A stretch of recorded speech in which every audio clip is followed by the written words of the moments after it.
Good afternoon. I am Kerry Burkholder, the team leader for Team KRDS. The team is comprised of Scott Littleton, Donald Henry, Russ Reynolds, and me. The subject we want to talk about is law enforcement and social media.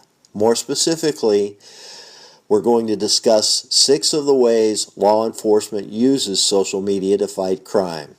The first way is through the use of digital blotters or blotter blogs.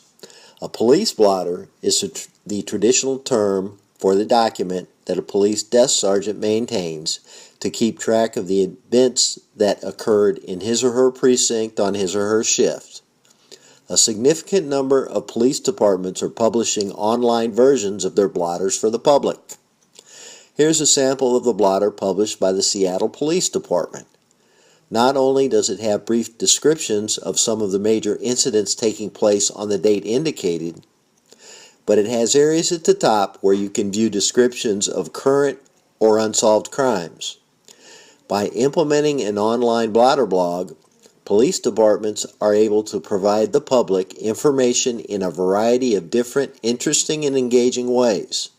In turn, they can also use the blotter blogs to get the public's assistance on some cases, as well as use this vehicle as an important part of their outreach programs, sometimes called community policing. I'll now turn it over to Donald Henry. Thanks, Gary. The second way police are using social media is through wanted posters. These posters are very similar to the ones made famous in old Western films, where a poster with a bad guy's face would be presented in a high-traffic location like a town's post office. But these days, the high-traffic location is social media. With the help of sites like Facebook and Twitter, police can get information out to citizens much quicker than in the past. Here's an example of what a wanted poster looks like. Typically, the posters are fitted with a picture of the suspect, a description of the crime, or in the case of an Amber Alert, a picture of the missing person. The other way police are utilizing social media is through anonymous tipsters. We've all heard the phrase, snitches get stitches. Well, with the help of Tip 411, citizens have been able to give tips about local crimes without the fear of retribution. Tip 411 can also be bundled with Google Maps to help create an interactive heat map to police. Now I'd like to hand the presentation over to Scott. Today in law enforcement, social media has become a powerful tool in the tracking and prevention of crime. In order to stay aware of what is occurring in real time, many cities have made the investment of creating real-time crime centers. These centers collate data collected by multiple departments and push it out to the officers investigating a case.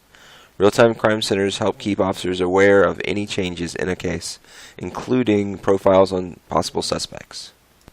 In addition to this, law enforcement is utilizing software to monitor social media for keywords so that they are aware of concerns in their cities. By monitoring social media, law enforcement can quickly become aware of everything from traffic accidents to shots being fired. They're also able to search the results and create a timeline of any incidents reported.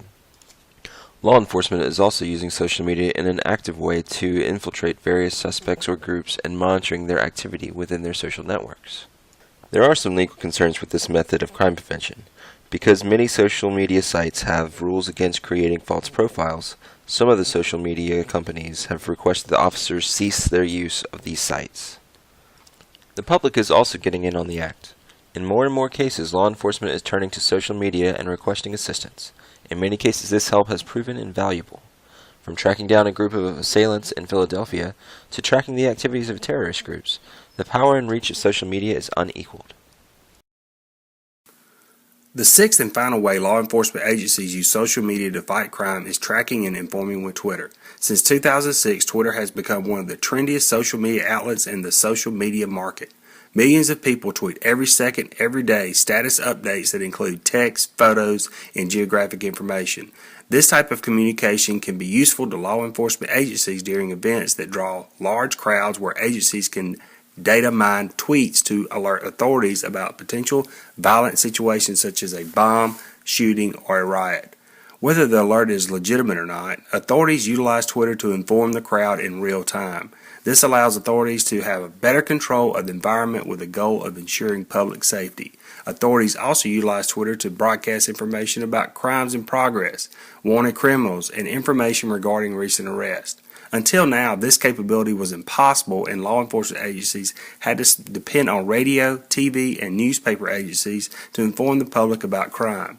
Many times the news media filter the information based on the popularity of the crime and the amount of time or space available for the press release.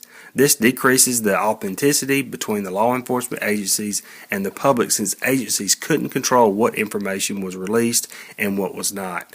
Twitter and other social media platforms have given law enforcement agencies the ability to release information faster, reach bigger audiences, and manage the information to be released.